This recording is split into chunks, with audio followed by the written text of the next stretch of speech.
outstanding citizens, as well as men and women vying for political office. Join us as we delve into topics answering questions from the electoral process to governance. Coming soon on your number one channel, CBC Television. T's and C's apply.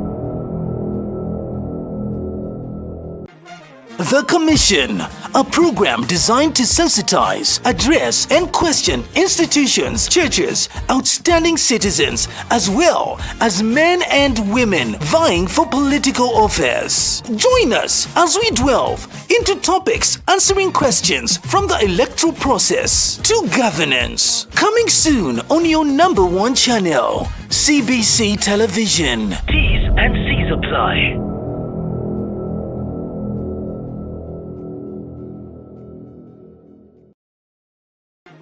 The Commission, a program designed to sensitize, address, and question institutions, churches, outstanding citizens, as well as men and women vying for political office. Join us as we delve into topics answering questions from the electoral process to governance. Coming soon on your number one channel, CBC Television. T's and C's apply.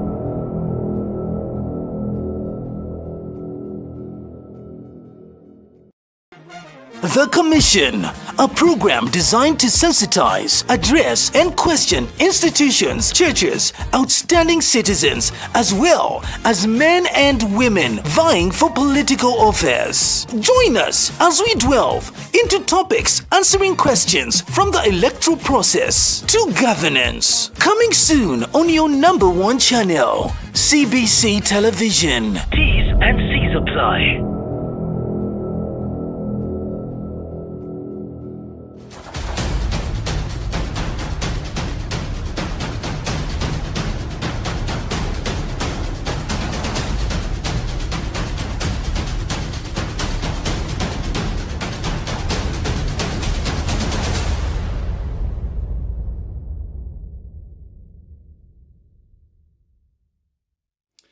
You are welcome to the Commission program right here on Light Television Zambia. Good evening, Zambia, and good afternoon, whatever time it is that you are watching us. This is the Commission program where we discuss different sectors of life, and we believe as Light TV that people that are engaged in different spheres of life, they are on God's mission, and so they are on a commission with God. This could be politicians, bankers, marketeers, whichever field that somebody is in, they are on a mission with God. And so this is why this program is there, because we are on a mission with God. And so on that mission, we believe that UPND, the United Party for National Development, are on a mission with God. They are actually on a commission with God. And so tonight we discuss UPND's 2021 to 2026 developmental agenda. As UPND delivered? Have they kept the promise? Have they delivered? What is remaining? What must be tackled? What is it that lags behind as regards the United Party for National Development government? Joining me tonight is Madam Karen Twaambo Mufuzi, who is actually UPND media official. She joins us tonight to help us understand if UPND has delivered on the promise. Good evening, Karen. Good evening, Martin. Thank you for having me here. A pleasure to have you. Thank you so much for joining us. And my name is Martin Lutuna, to host Madam Twaambo this evening. And so to get the ball rolling, how is UPND, Madam Karen? Well, UPND is great. Okay. I believe that we have made great strides in growing the economy and actually delivering our promises to the people. I must say and reiterate what our officials have been speaking, what our government spokesperson has been saying as well. We have delivered over 80% of our promises to the people. And the UPND being a people-centered government, a government that is centered on human capital and development, I think that is something that's quite commendable and something that I'm proud to be a part of. Wonderful. Do you remember how many promises that UPND made before getting into power?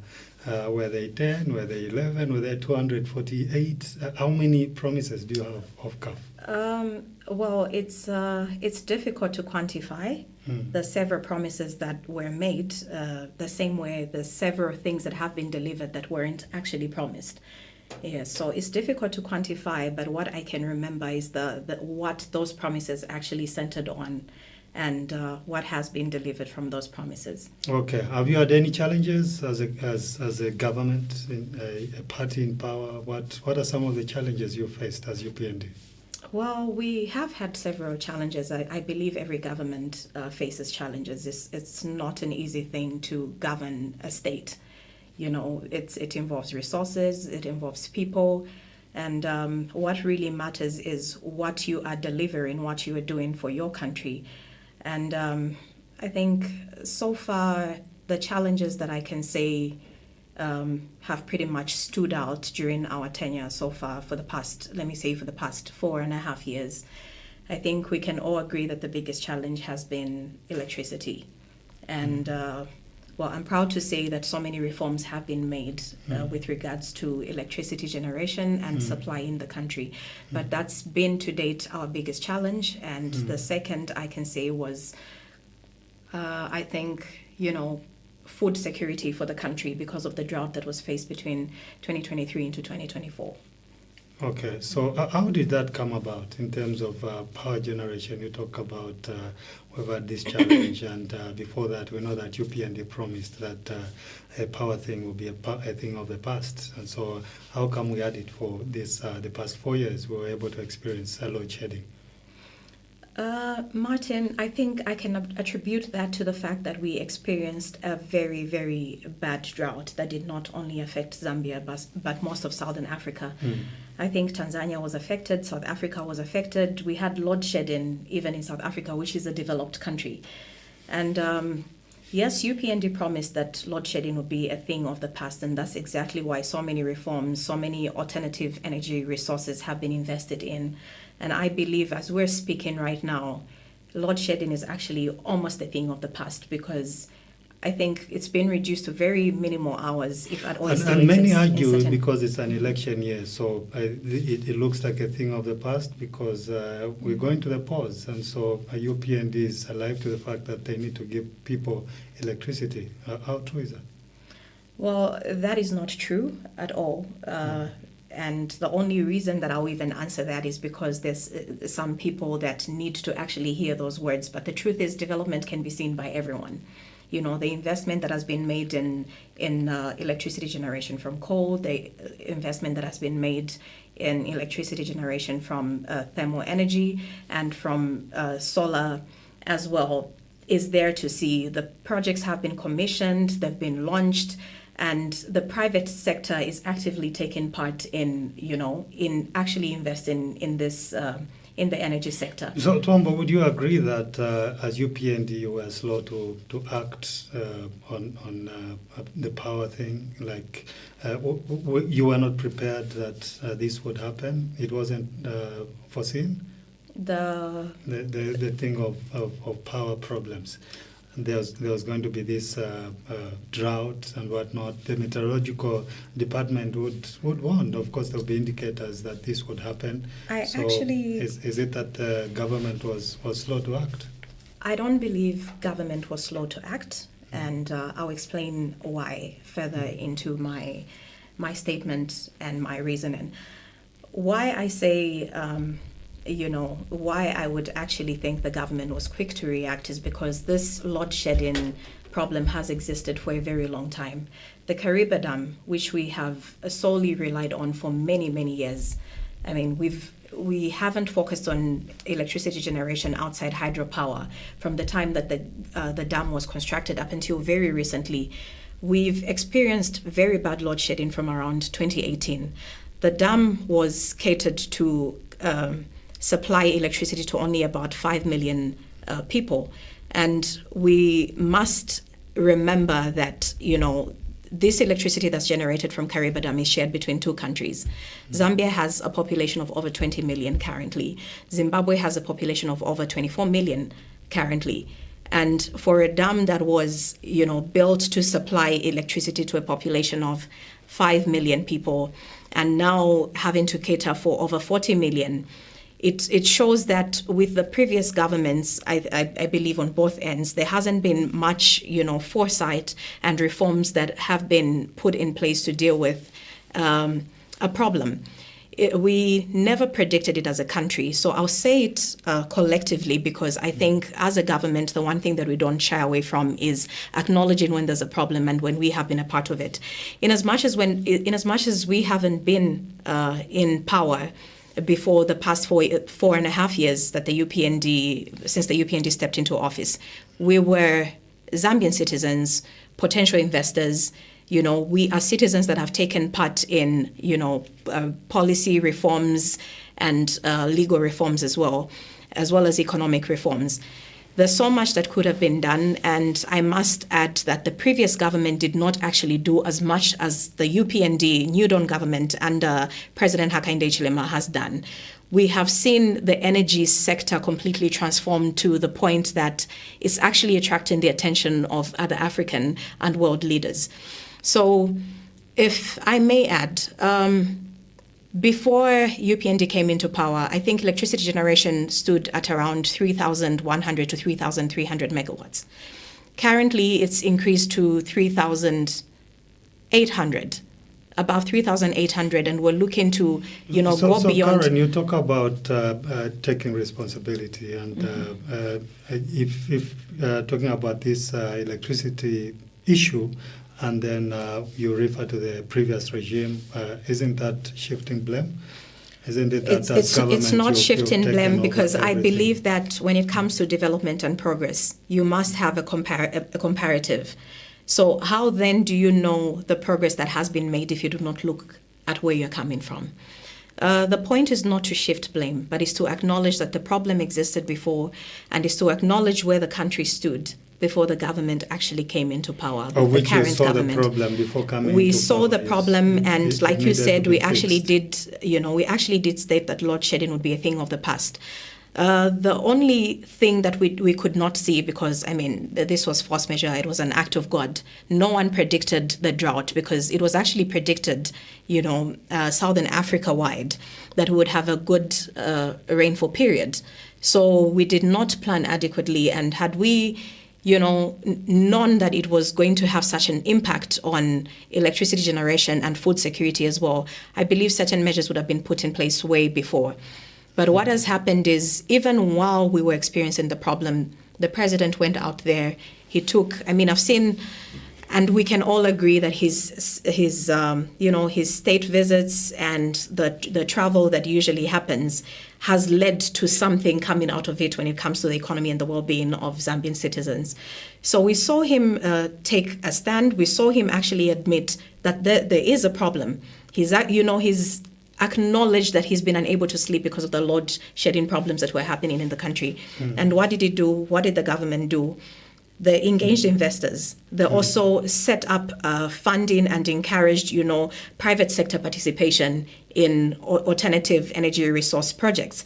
We've seen investment of over $200 million US come into the country. By, I think, January 2026, it's surpassed $200 million, the investment that we've generated. So, Twaambo, when it comes to electricity generation. Some people have argued to say maybe come August after this election, we'll go back to load shedding. What do you have to tell them for them to have faith that this power thing is a thing I of the actually past? have something to ask them and not tell them.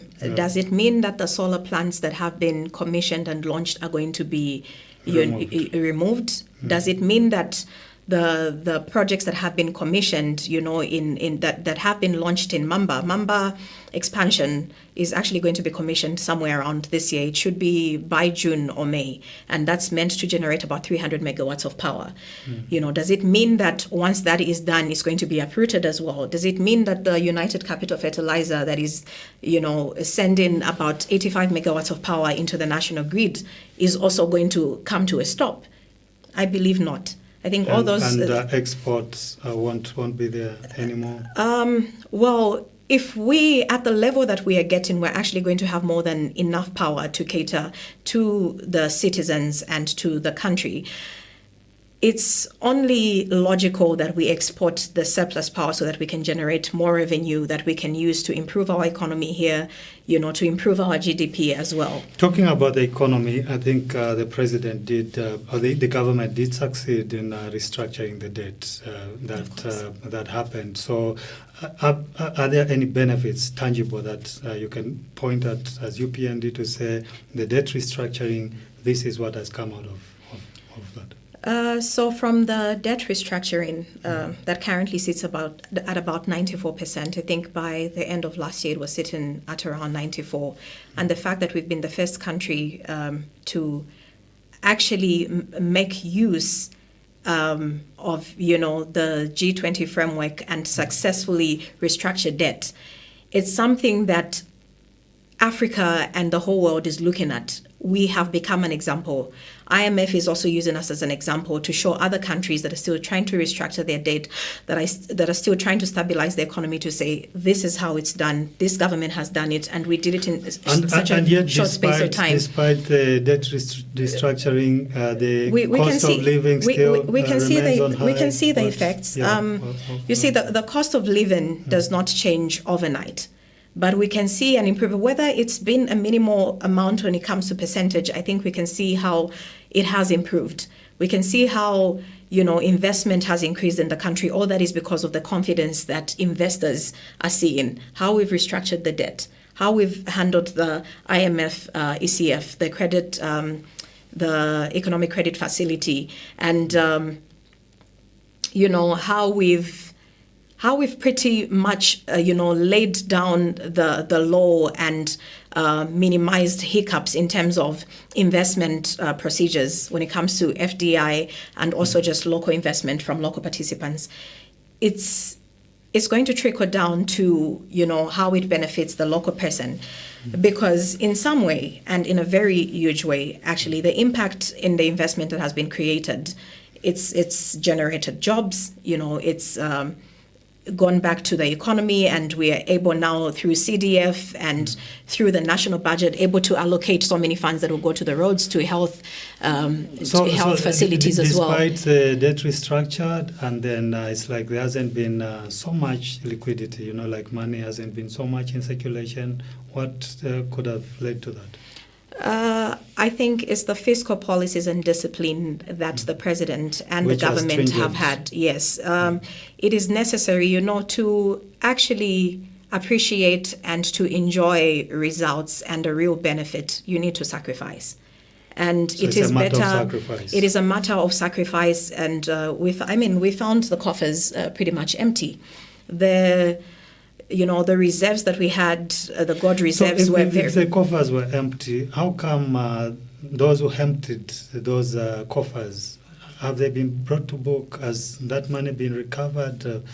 How come that you just, maybe you cry and then there's no solution to that? Why didn't you have to bring back the money that was taken? I think you, as a media house, and so many others that we featured on, as well as the public, can agree that we've made very good progress when it comes to recovering what was taken from the state. We've seen, convictions. We've seen people being tried in court. The Economic and Financial Crimes Court has actually convicted. An example that I'll give, how can it be a witch hunt when there's evidence? Evidence is provided. Unfortunately, the government does not operate on pressure or political banter. It operates on procedure, regulations, and evidence that exists. And this is why we do not just, wake up and make statements. When a conviction is happening, a statement is made by the right authorities. When someone is being tried, a statement is made by the right authorities. We've actually seen, I think over just a few days ago, actually, the state repossessed over 70 properties of the late president's son. That goes to show how the government has not segregated. It's not a witch hunt. It's not a witch hunt because the evidence is there. I mean, how does someone gift their son? Your job, you swore to serve the people and the country. And But you they gift. argue there are gifts, there are donations that are given to the president, like President HH when he travels out of the country. And there if are there people that were are really gifting gifts them. and donations, I guess when you are being tried in court, you have an opportunity to, to give your evidence and you to mention whoever gifted you. whoever you gifted say. you. So if Even that evidence even really if your did, father is dead, you exactly. run So for them. even if those gifts really existed, I believe there's a way that could have been proven. For the court to have established that those were proceeds of crime, it means that the evidence was sufficient to actually state that fact. So, Twaambo, you argue that you've delivered about 80% of promises that were made, but analysts argue that you've only delivered up to 53%. Are you able to qualify that? I think if the if the claim that is only 50%, I would like them to actually talk about what is it that we haven't touched. If I remember and if I recall, I remember actually mentioning at the beginning of this interview that I may not be able to fully quantify the promises that were made, but I know what we promised the people and I know what has been delivered, and I also know where we're still lagging, and we continue to make effort in those categories. Where are you lagging? Apart from So- you said electricity have been sorted. So where else are you lagging? Electricity, I did not actually say electricity has been sorted. What I did say is that so much progress has been made. Load shedding is almost a thing of the past. We're still working, we're still commissioning projects. These projects have been, we had new investment coming when it comes to energy just the beginning of this year as well. So that is ongoing development and we're still working on it. So that is one of the areas I can say we're still lagging because it's not a thing of the past yet. Okay. The fact that we still have youths that are unemployed despite us having, employed so many in the education, in the health sector, under Zema, under Zawa, under ZNS as well, we still acknowledge that the unemployment rate may have reduced, yes. But the government is still thinking about, the youth that is qualified and still looking for a job, the youth that hasn't been employed, in over 10, 15 years because of the employment freeze that was there previously. So it's unfortunate that we cannot change everything and help all the citizens at a go. But what we're doing is creating reforms and, making these changes that will actually have a long-term impact on the country. Because if we say we can do these things overnight, and if really the Kwacha can appreciate overnight without policy reforms being put in place, it would be an artificial thing. Talking about employment, of course, in 2022, you employed about over 11,000 health workers, and in 2024, again, more than 4,000. But the ratio of doctor, patient, or nurse, patient, the gap remains. Were those ghost workers, or are they really people that were employed? I believe that if you go to rural Iteji or Chasefu or Isoka, you will see that their health facilities now, their medical personnel there. Has the gap completely been closed? No, it hasn't. That's another problem that we acknowledge. But we also acknowledge the effort that has been made by the government.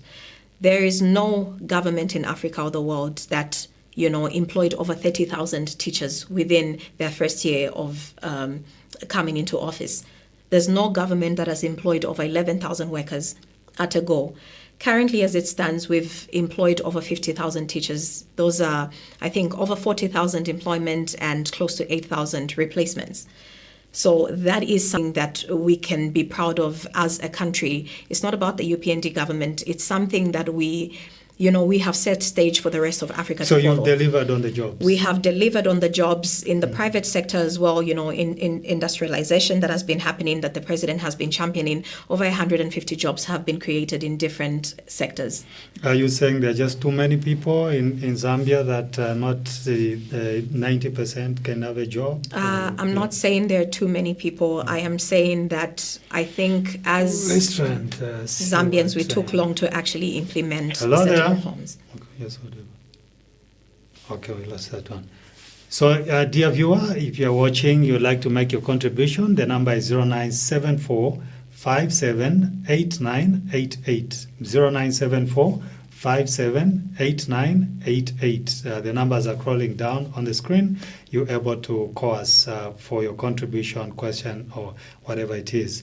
Yes, you were submitting that on the employment thing that you can't employ everyone. Only a few can be employed at a particular time. At a particular time, because at the end of the day, there's a reason that we have a national budget, and the government actually has been stretching outside that budget. Many a common person out there are looking for cheaper meal, lower transportation, lower costs of transportation, bus fares and whatnot. That is what the commoner is looking for. What are you doing about it as a government? As a government, I know you are speaking for the party, not for government. I am speaking for the party that is running government. Yeah. So, when it comes to fuel, I think a lot has been done. I'm not sure if you know about the Lobito corridor. Yes. And the agreements that have been signed, the improvement in the Tazama pipeline, which is now going to be transporting a finished, oil products. And we have, a 25% stake now in the Angolan energy sector. That Lobito corridor deal is a huge plus for the government. This is a government that doesn't process crude oil. We import. And we've been solely dependent on importing oil, and the pricing of fuel and, has been dependent on outside factors. So when the globe is affected by the fuel prices, Zambia is always affected. Once that Lobito deal materializes, we'll see the price of fuel drop. Of course, there'll be taxes still involved, but the fact that we have a stake means that the pricing will be low, and we'll also have, probably more oil refineries within the country. Twaambo, many argue to say the country is so rich, Zambia is so rich, we have all the minerals and whatnot, and each one wants to have a share, like say, no, let's go and dig out copper, let's go and do gold, so there are these minerals in northwestern, eastern, or whichever part of the country, there are minerals that are coming up. And so people want to take it upon themselves to go and mine and whatnot. So why do you stop them when they must be benefiting? Because it's their thing. Okay, I think the president did make a statement when he said he does not want rivers of blood. What does that mean? That means that he does not want deaths to occur, he does not want injuries to occur due to the illegal mining. Why do I say it's illegal mining? The miners that have existed in these small-scale mining activities in Mufuzi, in Rufunsa, in Chongwe, in Chingola, in Solwezi, and in Mumbwa, majority of them are actually not even using the right tools to mine. They do not have licenses to mine. We have no idea who is mining, what they're mining, how much they're mining, how much is actually coming out of the economy and being taken out of it and we've actually attracted a lot of foreigners because of the illegal mining that had become rampant. And this has been going on over the past years.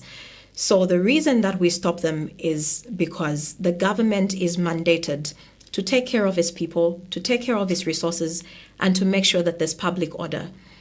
We have seen what has happened. You're not giving the Chinese or the other foreigners getting these mines and managing them instead of the locals? We are not giving them.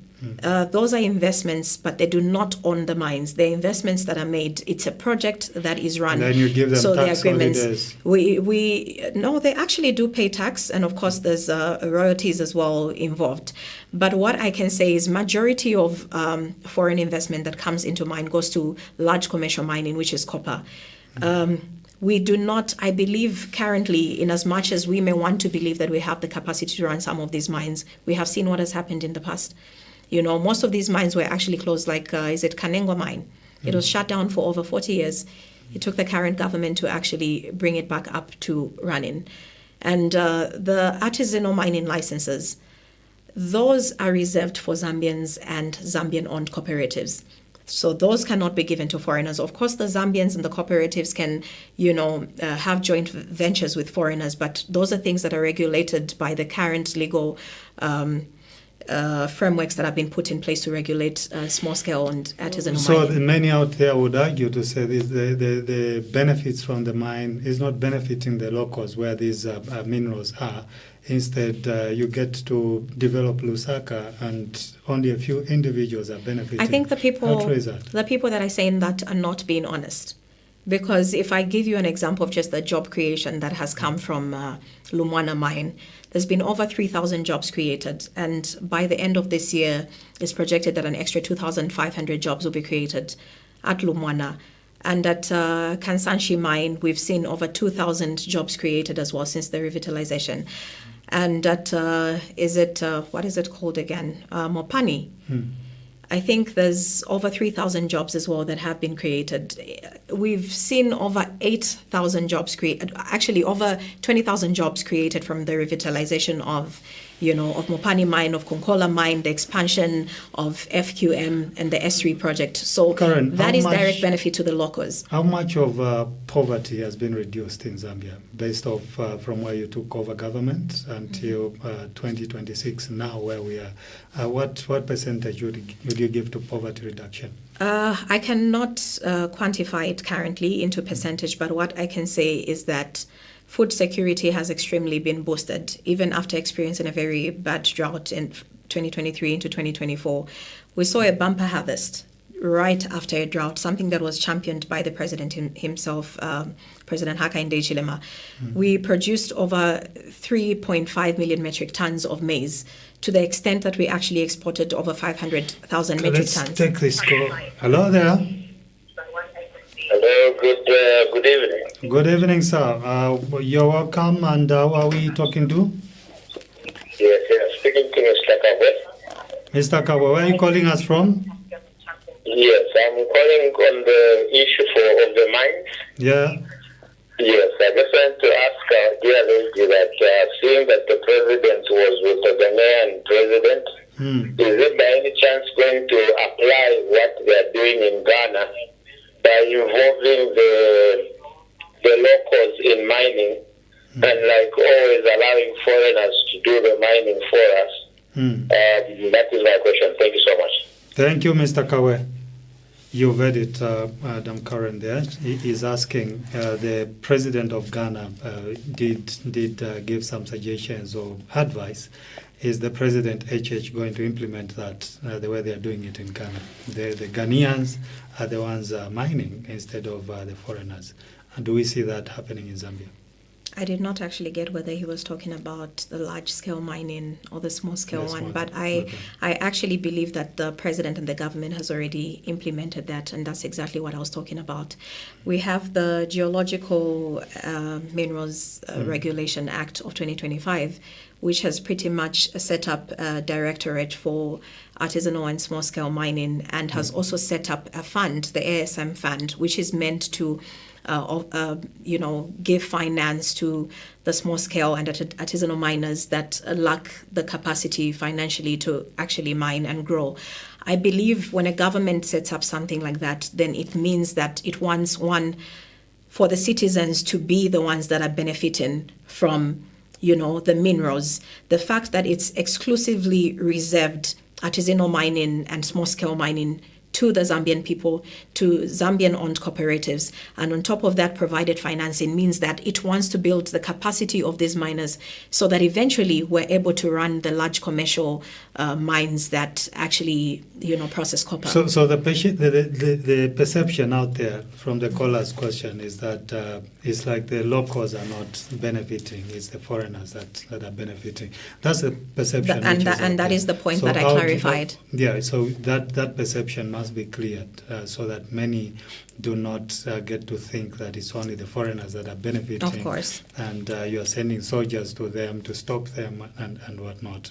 Of course. Yeah, that's what people we are thinking. We're making great strides in terms of, sensitizing and training people for them to understand that, this is being done for them and is for their own benefit. We've engaged the chiefs, we've engaged the Ministry of Mines, and it's, I'm not sure if you know about the Local Content Act, SI number 68, which pretty much provides for procurement under mines and mine businesses, there's a threshold of about 20% that is reserved for Zambians. Yes, so that covers goods, services, and labor as well. Okay, let's pick this one. Hello? Hello. You are through to the commission. Right, thank you. Good evening, madam. Good evening, thank you. Okay, may I have a question? What is your name and where are you calling from? You're talking to Patrick from Chongwe. Chongwe, yes. Patrick, go on with your question or contribution. Okay, I just want to ask, I've heard that they have done a lot and they have employed some people, but I have a concern, more especially in the transport sectors. I've seen a lot of people have been crying, but the government decided to be quiet, not to say anything. We have seen our people, or maybe say our fathers and our brothers are dying even in Congo, even just within Zambia, with trucks.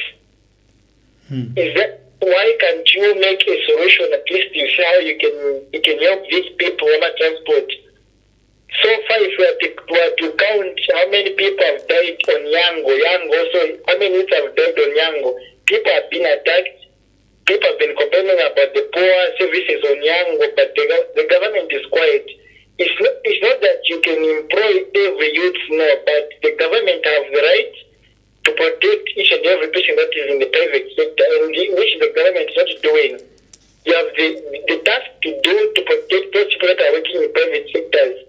You have to make sure that they have good salaries and also they are secure. There's protection there. Thank you. Thank you so much for calling.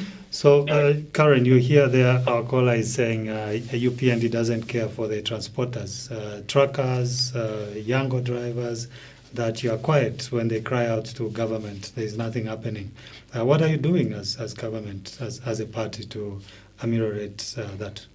I believe that it's actually been made public, but I don't mind reiterating this because, I mean, if it would be good for the citizens if as many people understand that the government actually has intensified dialogue as well as, engagement through the ministers and through the defense as well. There's actually a permanent defense commission that has been set up in Lubumbashi to look into the security of our Zambian drivers. And from the time that was set up and the engagements were intensified through the ministers as well, we haven't actually experienced a death from that time.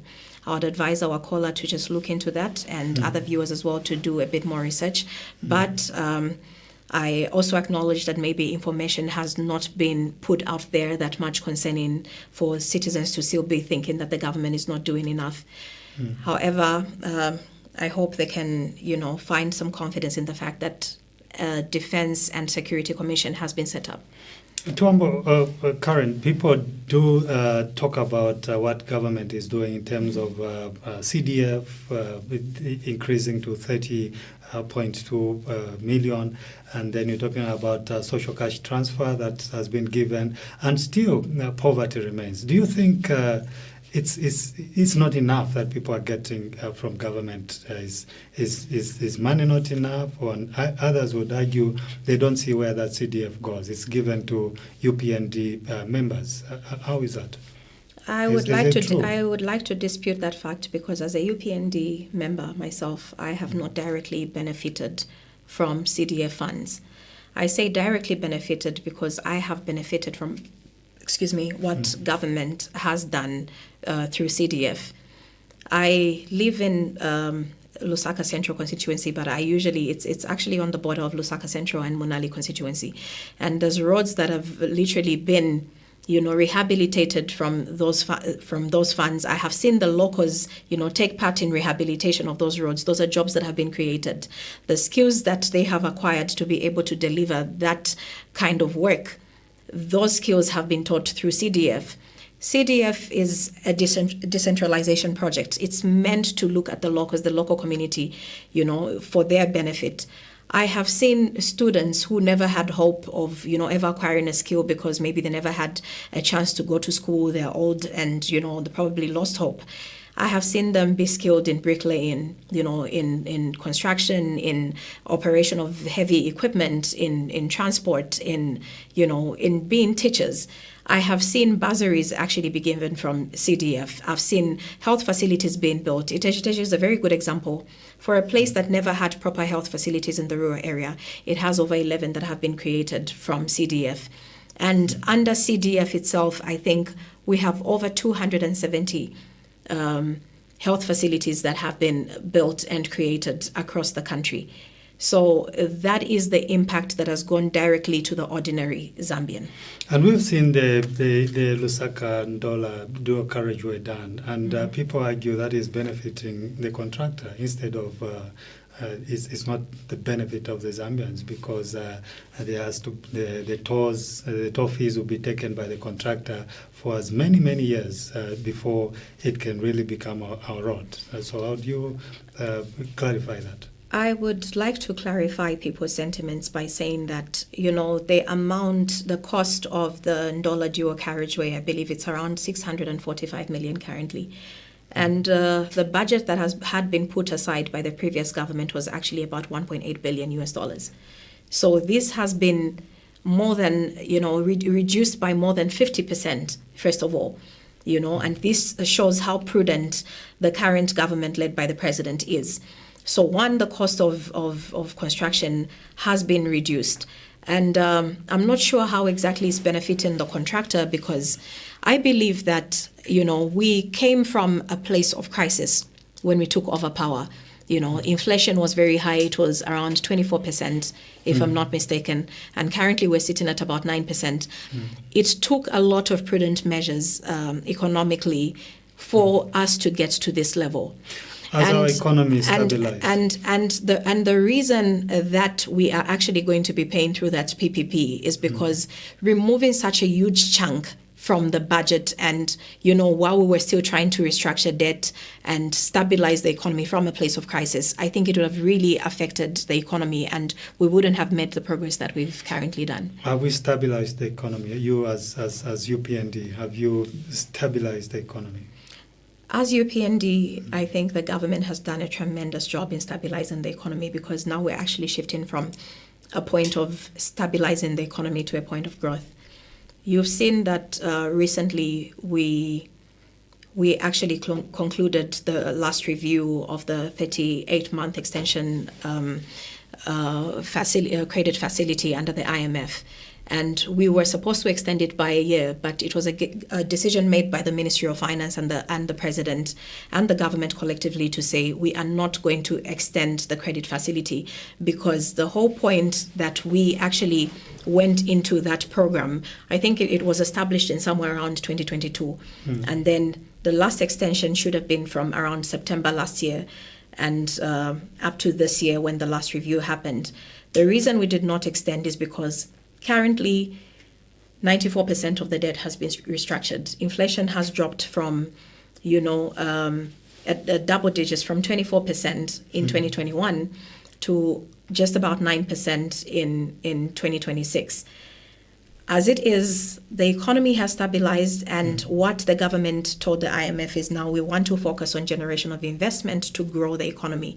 So now we have shifted from stabilizing the economy to growing it, and I think we can see. So you're proud to say the economy is stable. I am proud to say the economy is stable, and this is not. It's not a slogan. It's not typical rhetoric. These are facts. And these are coming from, international and global institutions. It's not something that we just woke up to talk about. Free education, the free education policy appreciated by many, and yet the problem is that people say the implementation wasn't followed properly. In that children, some of them do not have desks, and there is a problem, and that the pass rate, which was experienced from last year's exams, seeing 70% of the pass rate, the first ever in Zambia, and they argue to say it was a UPND made thing, like some of those pupils didn't even pass, you just pushed them so that you can, contrary to those sentiments, the pass rate actually increased this year. Okay. Yes, I think we saw how the pass rate greatly increased, and that is due to the fact of, how the pupils are now able to concentrate. They have high energy levels, they're concentrating because they are being fed. So over 2.3 million kids that have gone back into school, and now through all the districts within the country, all the constituencies, we have these feeding programs. Those feeding programs have actually contributed to, pupils going back to school, to the dropout levels reducing. And, it's unfortunate that people can actually condemn the government effort when it comes to the expansion that has happened in the schools, the ablution blocks that have been created, the pupils that have gone back to school. Education, the president always says, is the best equalizer. So if we are not educating, our pupils because the desks are not enough, meanwhile, they have classes, teachers have been employed, we're doing a disservice to the country. Most of our parents and our grandparents actually learnt on the ground, under trees, sitting on logs, a situation that has existed even up to this point. In Chasefo, we had certain schools that, where pupils literally sat on logs. So to reduce it to just, banter about having too many pupils in a class, instead of thinking of the service delivery, the feeding programs that are there and how their livelihoods have actually improved, and now they have an opportunity to actually use the knowledge that they're gaining from there to contribute to the economy and get to the levels that the people in the urban areas are experiencing. I mean, it's not fair, and you can. I think we need to put ourselves in the shoes of these kids in the rural areas to actually understand the benefit that they're experiencing. Understood as it were. Let's talk about governance. UPND government coming into power, promising to make sure that you govern accordingly by the rule of law. And there's an argument out there that UPND is scared of the opposition, and so you don't want to allow freedom of assembly, freedom of association, and then like UPND wants to silence the opposing voices. That is completely not true, because I was, a part of the team that was conducting campaigns in Twaambo last month. And I remember walking past, cadres from CF, from the Socialist Party, from FDD, and we interacted, we took pictures. There are videos that are readily available on social media, and I would advise people to actually search for those and look at them and appreciate where we are, considering where we're coming from, where every time we had to have an election, and especially in Twaambo, we usually had bloodshed, and now we can easily interact. Just about 2 months ago, that should have been in December, we had a public forum that was televised on TV, and on that forum, we had someone from I think that should be someone from the CSO group. There was a student from UNZA. There was the media director of UPND, and we also had Max Chongo from CF. And this is, if you remember, this was a very, very well-known political cadre. So if he's able, I believe everyone that knows Max Chongo knows that he is not a puppet cadre. And if you look at that program, you actually see that there's freedom of speech, and people are able to hold their rallies, they're able to campaign. There was no bloodshed in the past by-elections the recent by-elections that we've had in Kasama and Twaambo as well. So when it comes to the rule of law, I think in terms of cadreism, we've made really great, improvements. And also when it comes to just generally how the law enforcement has been conducting its, its civil authority. Opposition leaders are free to mingle with they are free to mingle. And they are free to mingle. I'm not sure if you've hosted any opposition political members here, but I know that I went to Pan Africa Radio. They've hosted opposition political party leaders there. And I'm sure you're also looking at hosting to have, a divergence of views. You're going to host some. You have noted that no media house has actually been closed from the time that the UPND took over office. The president loves the media, and he's actually made it known that we must embrace them, we must appreciate them, regardless of where we were coming from. Because at the end of the day, what he is emphasizing is that the country is for everyone. It does not matter, where we're coming from. Is there any opposition and which party leader we belong to. that you fear as UPND? Amongst the opposition political parties in Zambia, which opposition leader are you afraid of? We are not afraid of any opposition leader. Do you have any opposition party that is standing out for you? I think everybody can agree with me that we do not actually have a political opposition party that is standing out.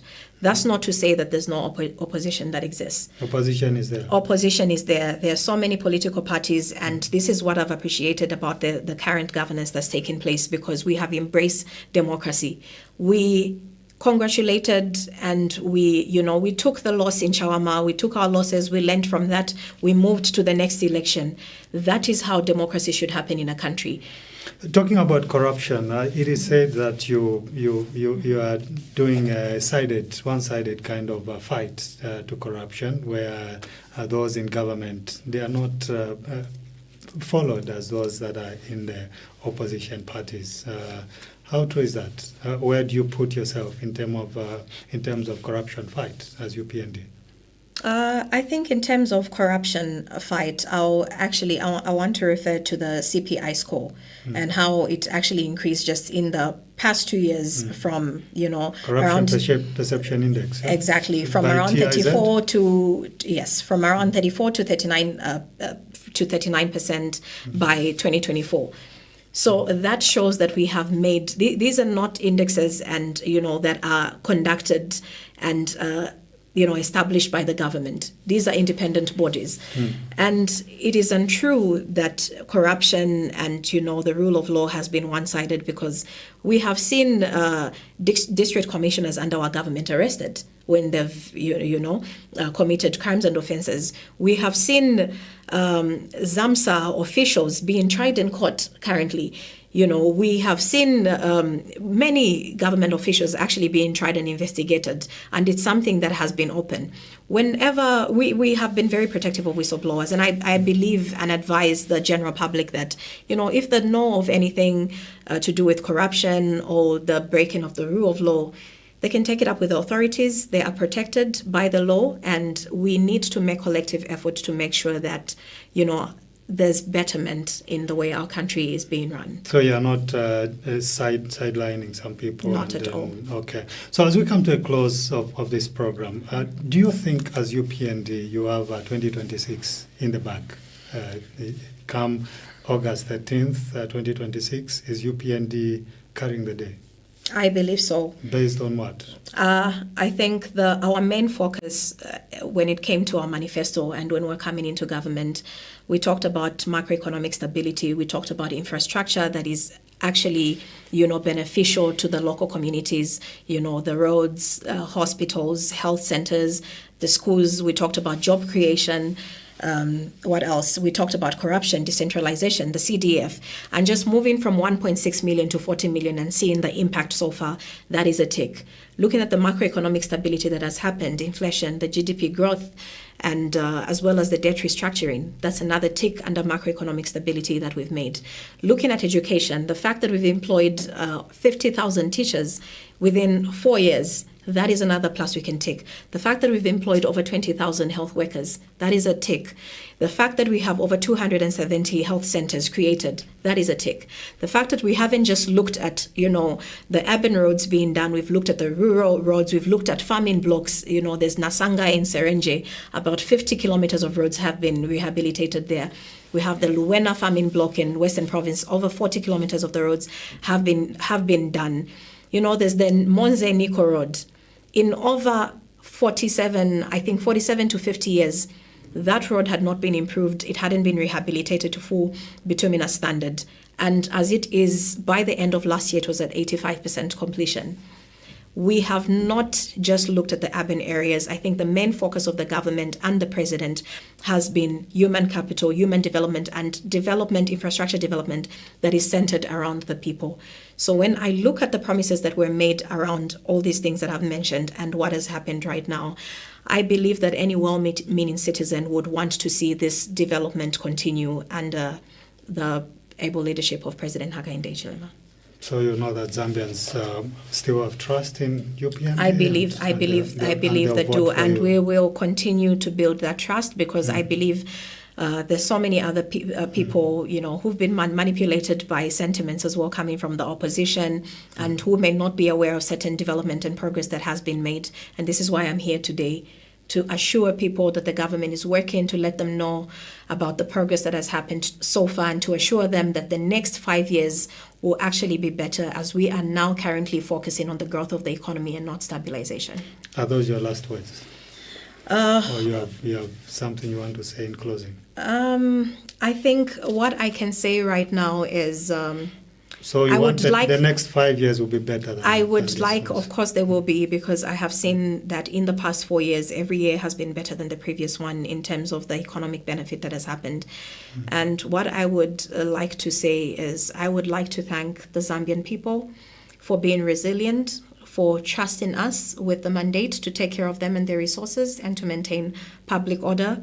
I'd also like to commend the president, how he's been very strict on the rule of law, and how he's embraced, the media, and the prudent handling of the finances of the country, and all the fiscal and economic policies that have led us to where we are now, where we're being watched globally. And just ask the people of Zambia to remain patient and trusting, and assure them that the next 5 years will be way better than the last 4.5. There you have it, our dear viewers. We were joined by Madam Karen Twaambo Mufuzi, who is the media official for the United Party for National Development. My name is Martin Lutuna. Thank you, viewers, for having watched. Until next time, we'll continue tracking these issues with the UPND. Bye-bye for now.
The Commission, a program designed to sensitize, address, and question institutions, churches, outstanding citizens, as well as men and women vying for political office. Join us as we delve into topics answering questions from the electoral process to governance. Coming soon on your #1 channel, CBC Television. T's and C's apply.